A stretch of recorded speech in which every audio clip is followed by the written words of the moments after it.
Welcome. This is a breakout topic video.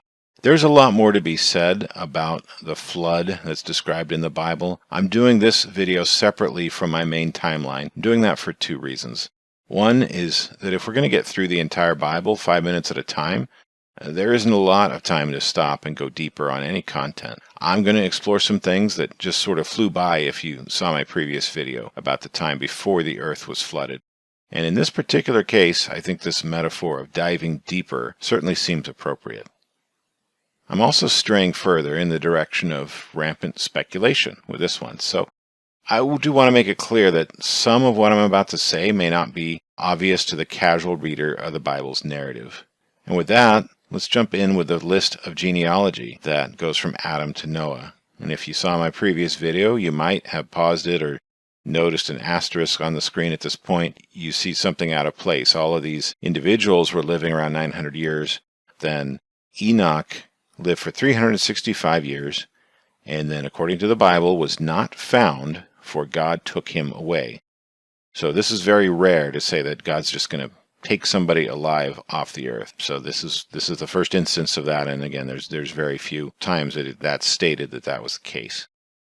I also want to consider about the lead up to the flood. I speculated last time that God may have approached Noah 7 days before the flood.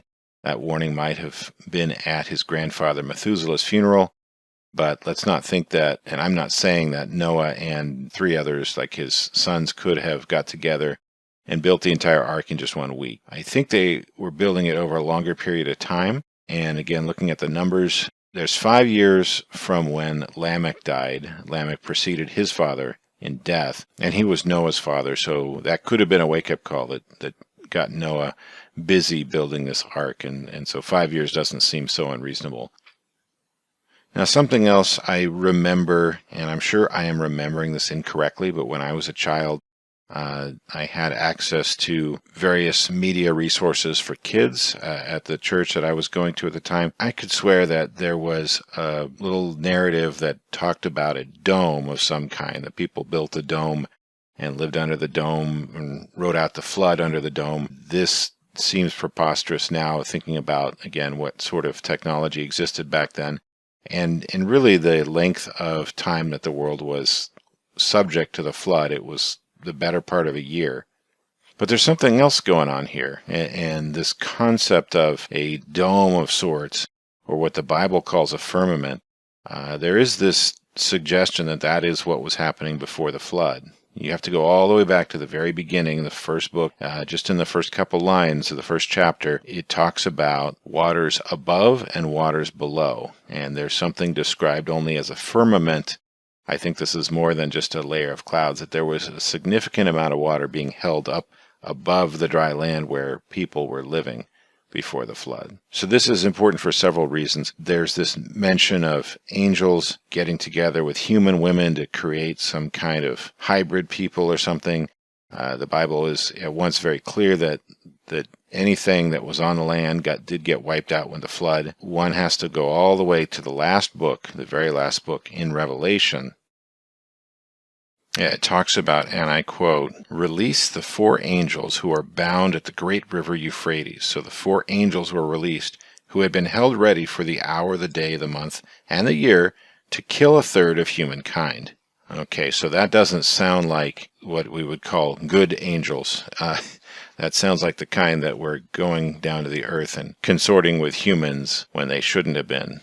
And as punishment, maybe they were held until some unknown future date. And to me, this is where things really get interesting.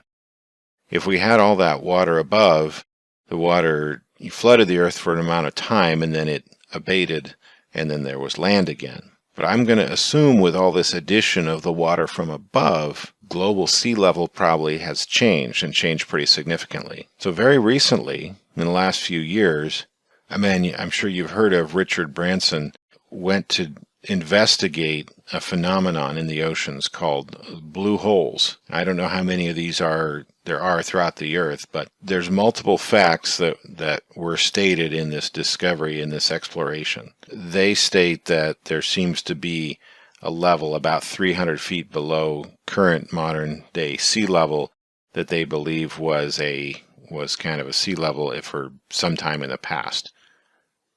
So maybe that was sea level before the flood. Inside of these blue holes themselves that go down deeper, they did find stalactites and stalagmites, which would seem to support the idea that those spaces beneath the holes once were dry for some amount of time, that those stalactites and stalagmites could form in those caverns before they became flooded with water. And when I see the hole itself, I see nothing other than just a giant bathtub drain. So it seems to me that at some point God opened up the drain holes and allowed the water to come down, but maybe not to the same level that it was at before the flood occurred. And so finally, I have to ask myself about this other baseless theory of this idea that there were domes that people could have constructed to survive and wait out the flood. Why would such a theory exist, if it did exist at all? And the only thing I can come up with is people not understanding the question of how we repopulated the earth from so few people, if there's only 8 people alive. And then, if the flood was there to, according to God, wipe out so many bad people, why do we still have quote-unquote bad people on the earth at this day and age? And I think there's some clear answers to both of these, which we'll cover in the next video. In that next video, we will advance our way through the Bible narrative as well.